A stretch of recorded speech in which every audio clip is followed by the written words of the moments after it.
Time to learn how to swim, my daughter-in-law shouted across the deck of a luxury cruise ship, and a few people laughed as if she had just delivered the joke of the evening. What happened next changed the way I looked at my family forever. My name is Margaret Bennett. I was 71 years old when my son Michael invited me on what he called a special family vacation. After losing my husband 3 years earlier, I had spent most holidays alone. So when Michael called and said he wanted all of us together on a 7-day Caribbean cruise, I felt something I had not felt in a long time. Hope. The ship was magnificent. 12 decks, sparkling pools, elegant restaurants, and endless ocean stretching in every direction. On the first day, I stood near the railing watching the sunset paint the water in shades of gold and orange.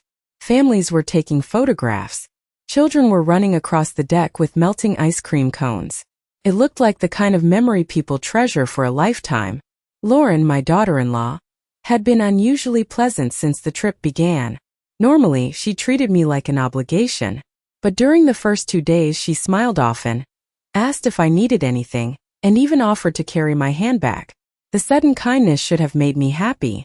Instead, it made me uneasy. My late husband used to say that when people change overnight, you should pay attention to what they want. Still, I ignored the feeling. I wanted peace. I wanted to believe my family was finally healing. On the third evening, everyone gathered on the upper deck before dinner. The ocean breeze was warm, and music drifted softly from a nearby lounge. Michael was laughing with another couple. Lauren stood beside me, holding a tropical drink and smiling toward the horizon. Everything looked normal. Then, in a moment so strange that I still replay it in my mind, Lauren stepped closer and made a sudden gesture that startled me. I lost my balance and stumbled away from the railing area toward a lower safety platform where crew members immediately assisted me. There was never any serious injury, but the shock left me trembling. While people rushed over to check on me, I heard Lauren's voice rise above the commotion. Time to learn how to swim. A few nervous laughs followed. Others looked horrified. I remember searching the crowd for my son. For one brief second our eyes met. And instead of concern, I saw something that chilled me more than the ocean wind ever could. He was smiling.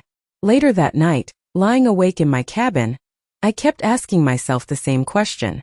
Why had Lauren suddenly wanted me on this cruise after years of keeping her distance? I didn't know it yet, but that question was about to uncover a secret far bigger than a family vacation.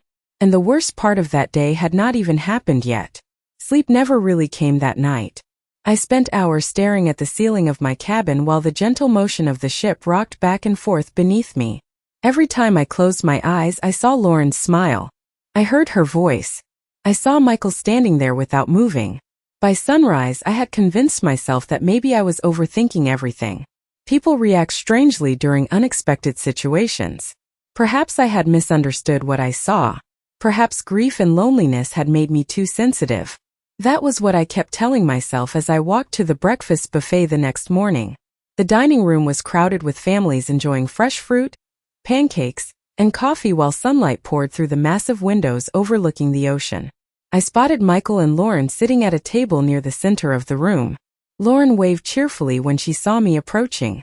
The sight of that smile immediately tightened something inside my chest. "Good morning, Margaret," she said brightly. "How are you feeling today?" I studied her face carefully. She looked completely relaxed. There was no embarrassment, no concern, no sign that anything unusual had happened the night before. "I am fine," I replied as I took a seat. Michael barely looked up from his phone. "Glad you are okay, Mom," he said casually before returning to whatever message had captured his attention. The conversation quickly shifted to shore excursions and dinner reservations. It was as if the previous evening had never happened. As I listened, I noticed something else. Lauren kept steering every discussion toward finances. Not directly, not enough to seem suspicious. Just small questions hidden inside ordinary conversation. Had I updated my estate documents recently? Was I still maintaining the lake house in Vermont? Had I ever considered simplifying my investments? Each question sounded harmless on its own. Together, they formed a pattern I could not ignore. After breakfast, I decided to take a walk around the ship. I needed fresh air and distance from my thoughts. The upper promenade stretched nearly a quarter mile around the vessel, offering endless views of deep blue water. As I passed a quiet observation area, I noticed a crew member arranging deck chairs. She glanced toward me, hesitated, and then quickly looked away. A few minutes later, I saw the same woman again near an elevator. This time she seemed as though she wanted to say something. Before she could speak, another employee called her name, and she hurried off. It was a small moment, probably meaningless. Yet the uneasy feeling returned immediately. That afternoon, while everyone else attended a poolside event, I sat alone on my balcony watching the horizon. My late husband always believed that instincts existed for a reason. For the first time since boarding the ship, I stopped making excuses for Lauren's behavior. Something was wrong. I did not know what it was yet, but I knew one thing with absolute certainty. Lauren had wanted me on this cruise for a reason. The next morning our ship docked at a private island reserved for cruise guests. Most passengers hurried toward the beaches and shops, eager to enjoy a perfect day in the Caribbean sun. I joined the family for breakfast, determined to observe more than I spoke. Sometimes silence reveals far more than questions ever can. Lauren seemed unusually cheerful.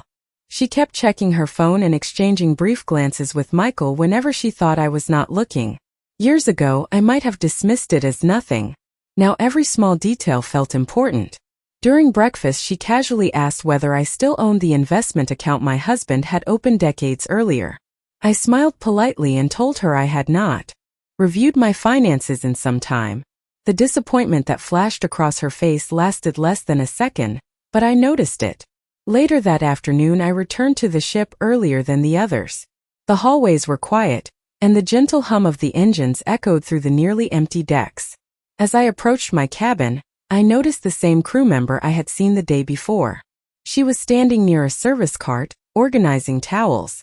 When she saw me, she hesitated again. This time she walked over. "Mrs. Bennett," she said softly, glancing around to make sure nobody else was nearby. "I hope you do not mind me saying this, but I think you should be careful." My stomach tightened. "Careful about what?" I asked. She looked uncomfortable. "I cannot discuss passenger information, but I overheard a conversation a few days ago. Someone was asking unusual questions about you." I stared at her. "What kind of questions?" She lowered her voice even further. "Questions about your emergency contacts, your medical conditions, and whether you were traveling alone." A chill moved through me despite the tropical heat outside. "Who asked?" I whispered. The young woman shook her head. "I am sorry. I should not say more. I just felt you deserved to know." Before I could ask another question, she stepped away and disappeared down the corridor. I unlocked my cabin and sat quietly on the edge of the bed. The room suddenly felt much smaller.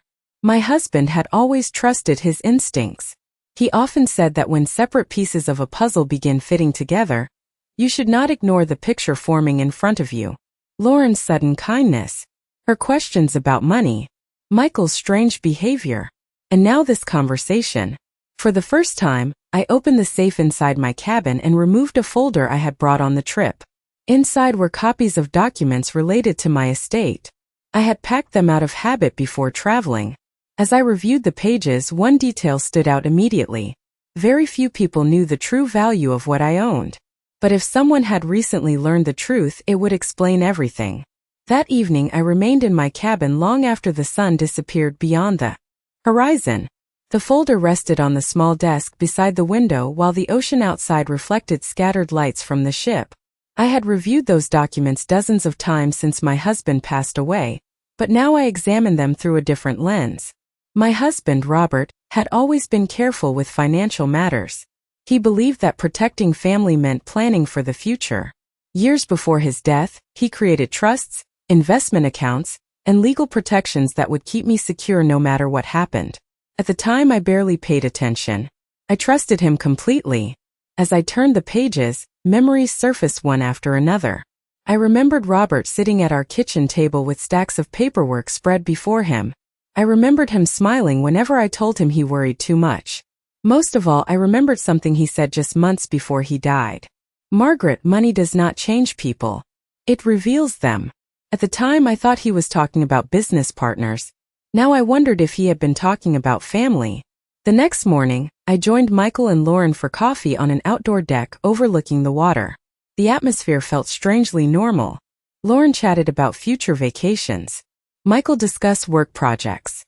Anyone watching us would have seen an ordinary family enjoying time together. Yet beneath every word I felt tension growing. Then Lauren asked another question. "Have you ever considered simplifying your estate planning?" she said while stirring her coffee. "A lot of people your age decide to consolidate everything." The question sounded casual, practically helpful. But this time I noticed Michael immediately looking down at his cup. Neither of them met my eyes. "Why do you ask?" I replied. Lauren laughed lightly. "No reason. I was just curious." Curious. That word echoed in my mind long after breakfast ended. Later that afternoon I visited the ship's library, a quiet room lined with books and large windows facing the sea. Few passengers ever went there. I selected a novel from a shelf and settled into a chair near the back. About 20 minutes later, voices drifted through a partially open doorway connecting the library to a small lounge. One voice belonged to Michael. The other belonged to Lauren. I could not hear every word clearly. The ship's engines created a constant background hum. But I heard enough. "She does not suspect anything," Lauren said. "Not yet." My heart stopped. There was a long pause before Michael answered. "Just be careful." Neither sounded frightened. Neither sounded guilty. They sounded confident, organized, prepared. I remained perfectly still until their footsteps faded away. Then I closed my book and stared out at the endless ocean. The puzzle pieces were no longer scattered. They were beginning to form a picture. And for the first time I was afraid that the truth might be far worse than I had imagined. The following morning, the ship sailed through calm turquoise waters beneath a cloudless sky. Passengers filled the decks with cameras and sun hats, eager to enjoy another perfect vacation day. I moved through the crowd quietly, smiling when spoken to, pretending that nothing had changed. Inside, however, every conversation from the past few days replayed in my mind. The warning from the crew member. Lauren's endless questions about my finances. The conversation I overheard in the library. Most painful of all was Michael's involvement. I could have accepted cruelty from Lauren. She had never truly liked me. But Michael was my son. I had spent decades protecting him, encouraging him, believing in him. Now I was beginning to wonder whether I had ever really known the man he had become. Shortly before lunch, I returned to my cabin and decided to call my attorney back home. The ship offered private communication rooms for business travelers. I reserved one and placed the call. My attorney, Daniel Harris, answered immediately. After exchanging pleasantries, I asked a simple question. "Daniel, has anyone contacted your office recently regarding my estate?" There was a brief silence. "Actually, yes," he replied. "About 3 weeks ago, someone called requesting general information about your trust structure. We declined to discuss anything, of course." My pulse quickened. Did they identify themselves? Another pause. The caller claimed to be a family member helping with future planning. I thanked him and ended the call. For several minutes I sat alone staring at the blank wall across from me. 3 weeks ago. That was almost exactly when Lauren had suddenly started calling more often. Exactly when Michael began insisting that I deserved a relaxing vacation. The timing was impossible to ignore.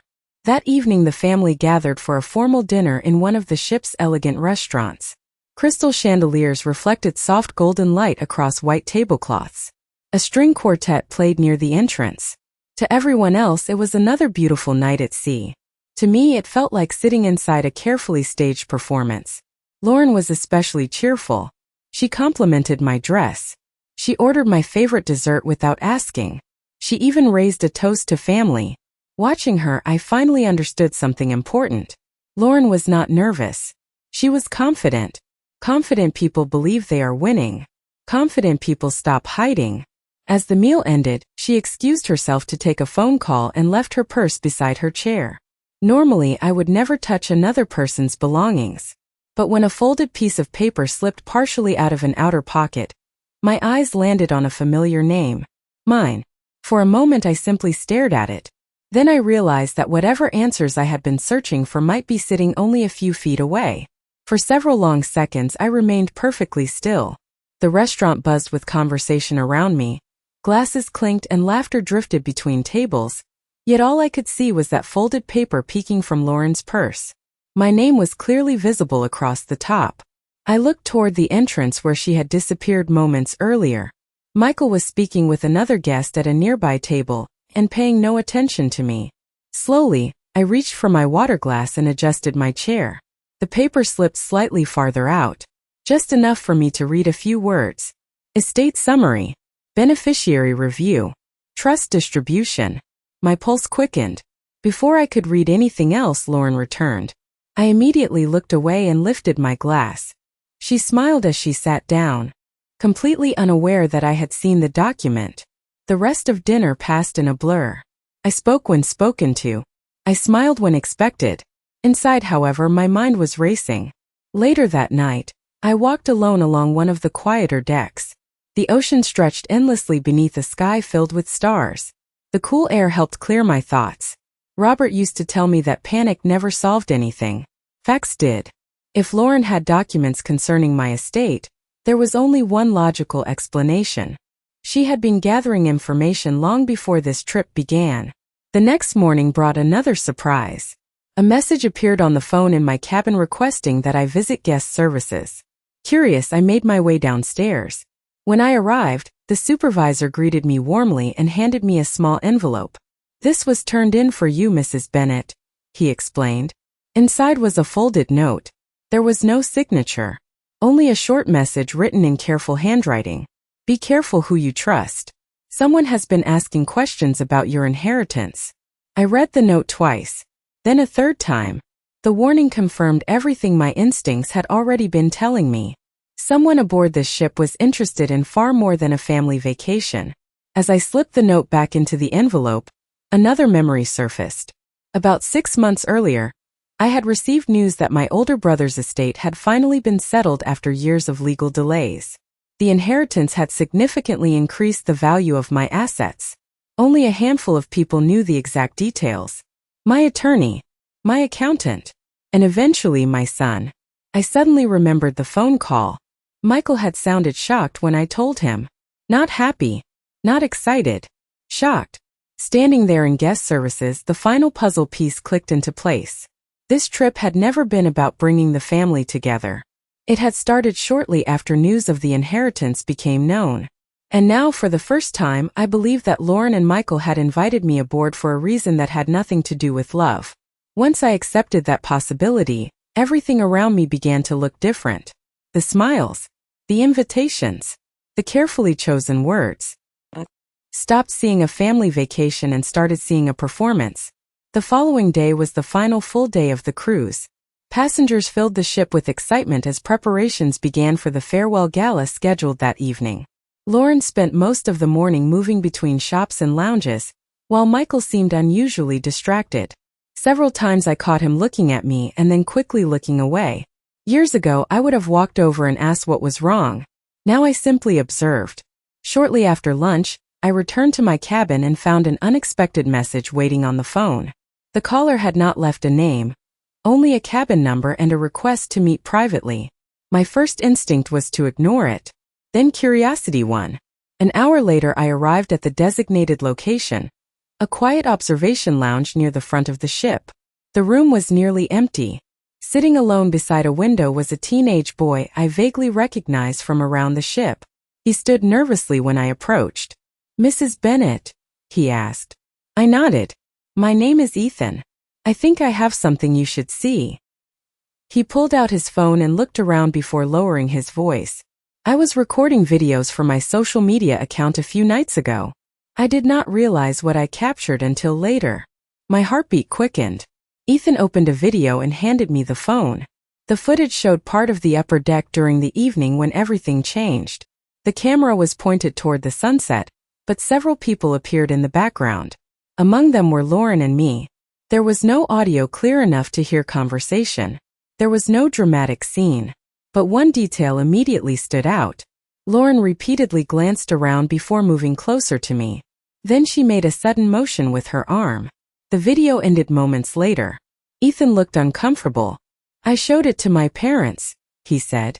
"They thought maybe you should have a copy." I thanked him and asked him to send the file to my email address. As I walked back toward my cabin, I felt strangely calm. For days I had been relying on instincts, suspicions, and fragments of conversations. Now there was something tangible, something real. That evening, while the rest of the ship prepared for celebration, I sat alone on my balcony watching the sun disappear beyond the horizon. The ocean looked peaceful, endless, silent. In my inbox sat a video that answered one question but raised another. If Lauren had been willing to take such risks, then how far had she and Michael already gone behind my back? The farewell gala began just after 7 o'clock. Passengers dressed in formal attire filled the grand ballroom, while waiters moved between tables carrying trays of sparkling drinks and desserts. Music floated through the room, and from a distance everything looked elegant and carefree. I sat beside Michael and Lauren, smiling politely whenever someone approached our table. Neither of them seemed concerned about anything. In fact, they appeared happier than they had all week. That confidence told me more than any conversation could. People only relax when they believe their plans are succeeding. During dinner, Lauren excused herself several times to take phone calls. Each time she returned, she looked increasingly pleased with herself. Michael remained quieter than usual, but I noticed something interesting. Whenever Lauren left the table, his expression changed. The confidence disappeared. In its place was something closer to anxiety, fear perhaps. After dessert, guests gathered on the dance floor while others moved toward the observation deck to enjoy the final evening at sea. I quietly left the ballroom and returned to my cabin.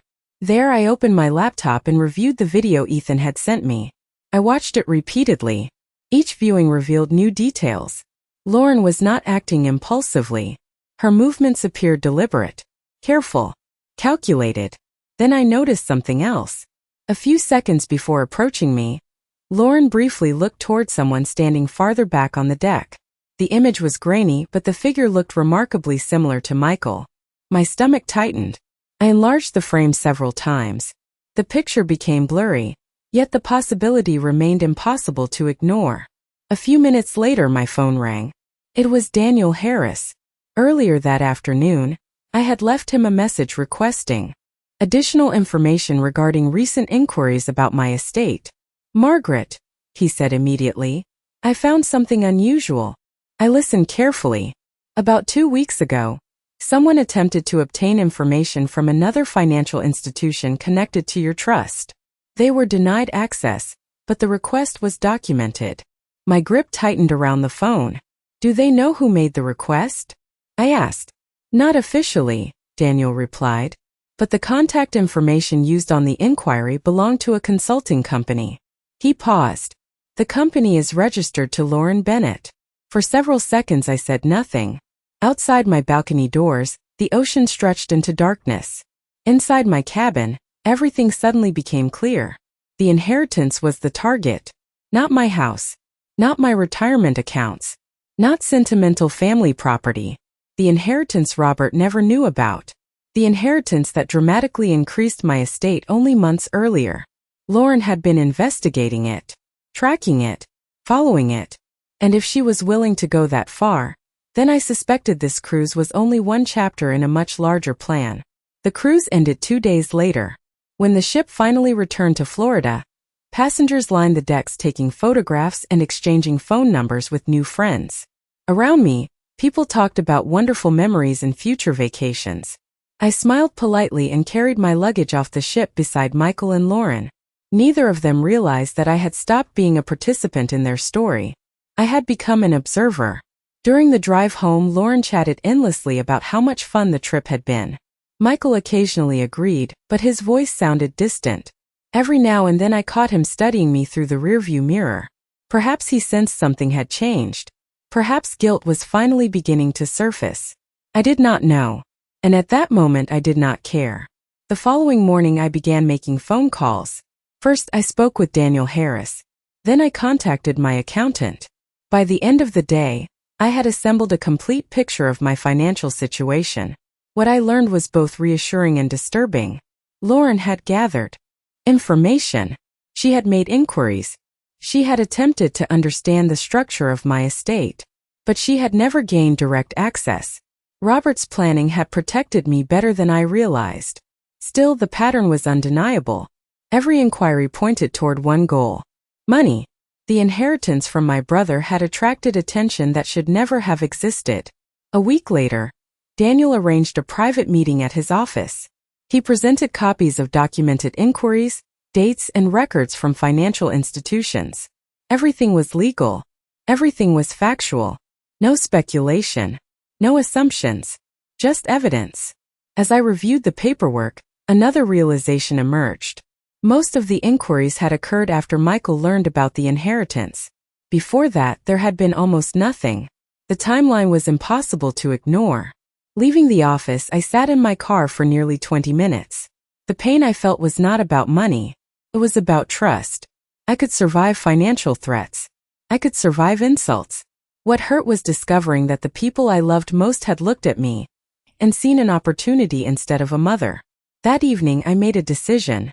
I would not confront anyone. Not yet. Angry people reveal too much. Calm people learn more.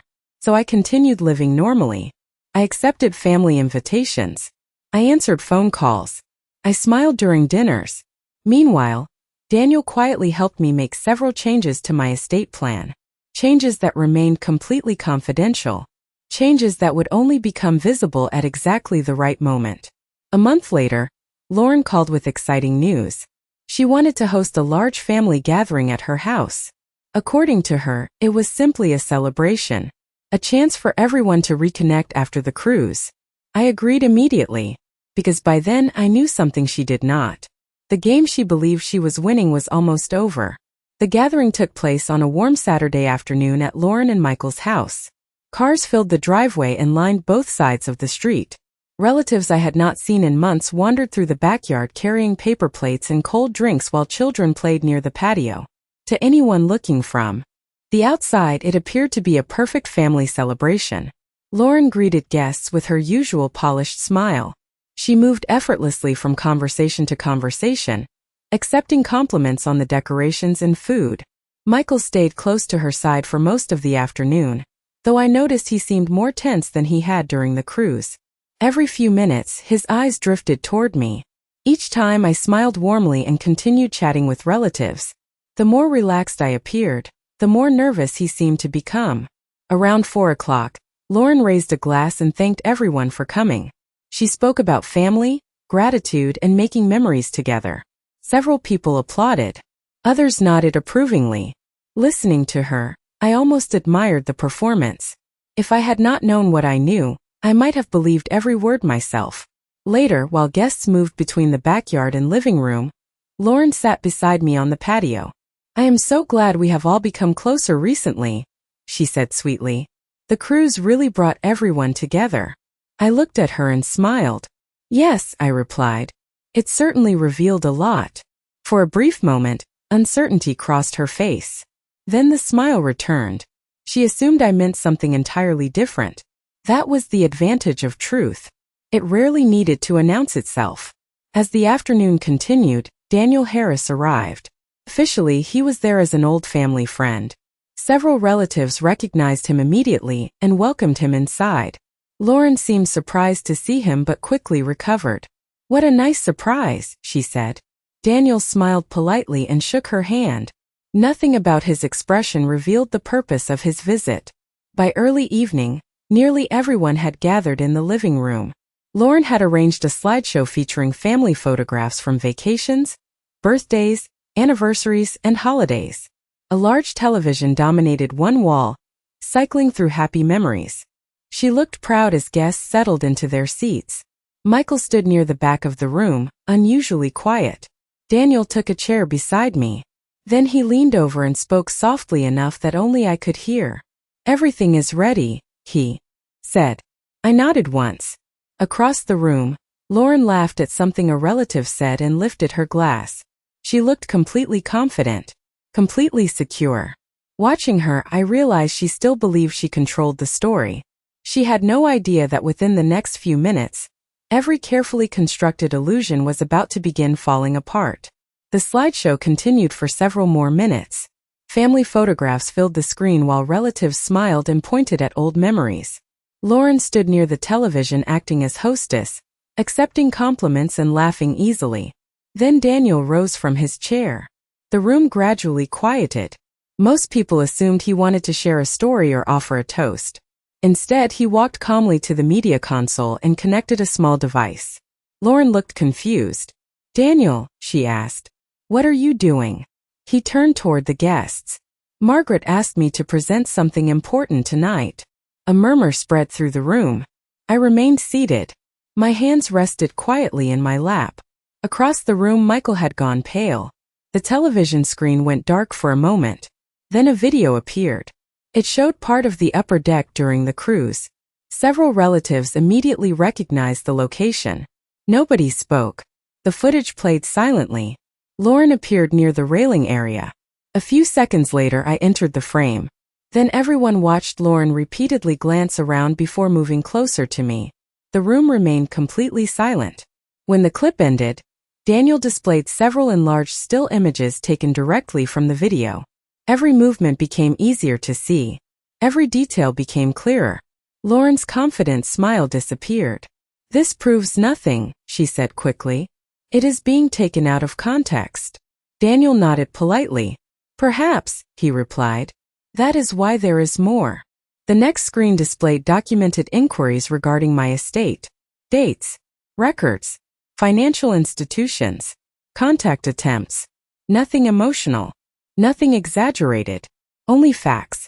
Several pages clearly showed inquiries connected to a consulting company registered under Lauren's name. The room seemed to shrink around us. Family members exchanged uneasy glances. Someone whispered. Another relative shook his head.